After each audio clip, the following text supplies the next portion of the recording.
You know, for centuries we've been told a story that ancient cultures worshiped the sun because, well, they just didn't know any better. But what if that whole story is completely backwards? What if they weren't worshiping a god, but interfacing with a biological operating system? Today, we're going to decode that exact system, the Surya code. You've heard this a million times, right? Or at least some version of it. It's the standard line. It's a really easy way to file away ancient wisdom as just primitive superstition. It paints this picture of people just bowing to a big fireball in the sky out of fear. Yeah, no. That is completely, and I mean fundamentally, wrong.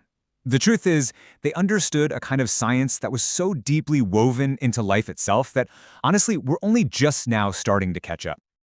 Okay, so let's just dive right in and tackle this big one head-on. This whole idea that the sun is just a big, hot thing in the sky, that's where all the misunderstanding really begins. I mean, just stop and think about it for a second. Without the sun, there's no energy for plants to grow, so no food. There's no heat, so no climate. There's no driving force for the basic chemical reactions that even allow for a heartbeat. Simply put, there is absolutely no life as we know it. It's the engine of our world. And this is the absolute key. This is the big shift in thinking. The ancient practices weren't about appeasement. It wasn't about praying to some deity hoping for a favor. It was a sophisticated, scientific process of aligning human biology with the most powerful, consistent rhythm in our entire solar system. So how does this alignment actually work? Well, it turns out our bodies are literally hardwired to respond to the sun. It's like we're all born with this pre-installed solar software. And I'm not asking this in some kind of philosophical woo-woo way. This is pure biology. How does a star 93 million miles away dictate the processes happening inside your own cells right now? Well, the answer has a name you've definitely heard before, your circadian rhythm. But it's so much more than just a sleep schedule. This internal clock, which is synchronized by sunlight, is the master regulator.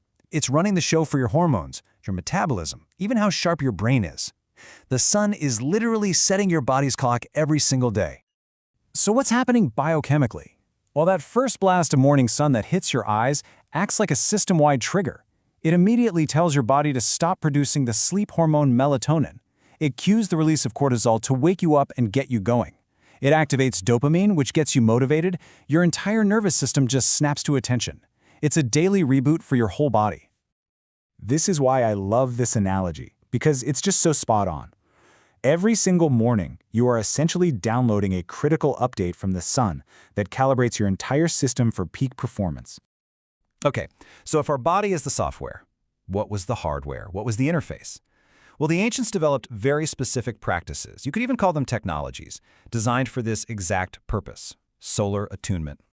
Look, most of us think of Surya Namaskar, the sun salutation, as a fantastic yoga warm-up. And don't get me wrong, it is. But that's just scratching the surface of its original purpose. It was a finely tuned procedure to synchronize the human system with the sun's energy, right at dawn. It all starts with the physical. The complete cycle has 12 distinct postures, and each one is designed to methodically stretch, compress, and activate specific organs and glands in your body. But it gets deeper. Those 12 poses aren't random. They are mapped directly onto the 12 solar phases of the sun's yearly cycle. That's a direct astronomical link. And then, to top it all off, each of those 12 poses is paired with one of 12 mantras, specific sound frequencies that are designed to amplify the biological and energetic effect. You see, it's a complete system, physical, astronomical, and vibrational, all working together in perfect sync. And you see this exact same logic with something like the famous Gayatri mantra. The common idea is that it's a prayer, asking the sun god for wisdom or blessings. But when you look at the code, it's revealed as a specific vibrational formula, a frequency that when chanted at sunrise or sunset is meant to resonate with the sun's own energy field and literally activate higher functions in the brain. All right, let's zoom out for a second. Because this principle of alignment wasn't just about our own individual biology. It was part of a much bigger understanding of the sun as the main regulator for, well, pretty much all of existence on Earth. In the ancient texts, they had a name for this, Surya Sakshi, which means the witness. And why the witness? Because the sun is impartial. It doesn't take sides, it just observes everything. And in doing so, it sets the seasons, it dictates when animals migrate, it governs how plants grow. It's the silent, constant force setting the rhythm for every living thing. Now, the ancients might have used a word like consciousness to describe this organizing force. Today, a Silicon Valley programmer might look at the exact same system and call it a complex algorithm. But are they really saying different things? Functionally, probably not. It's an intelligent, organizing principle that runs the whole show. And if you want proof, you don't have to look very far. It's literally carved in stone. Sun temples like Konark or Madeira, these weren't just places of worship. Their architecture is proof of their scientific purpose. These were precision-engineered observatories, built to track solstices and equinoxes down to the millimeter. They had chambers built to act as resonance amplifiers for sound and sunlight, all for human benefit. These were high-tech instruments. So, all of this brings us back to the big question. What did it really mean to stand and face the sun in ancient India? What was actually going on in their minds? And this slide really says it all. The action on the outside might look kind of similar, but the intention on the inside is from a different universe. Worship comes from a place of weakness, a plea, please take care of us. But alignment? That comes from a place of understanding, of power. It's a declaration. We recognize the source of all life, and we are consciously tuning ourselves into it. So, at the end of the day, the code reveals something pretty profound. The sun, Surya, wasn't seen as a deity that you had to please or be afraid of.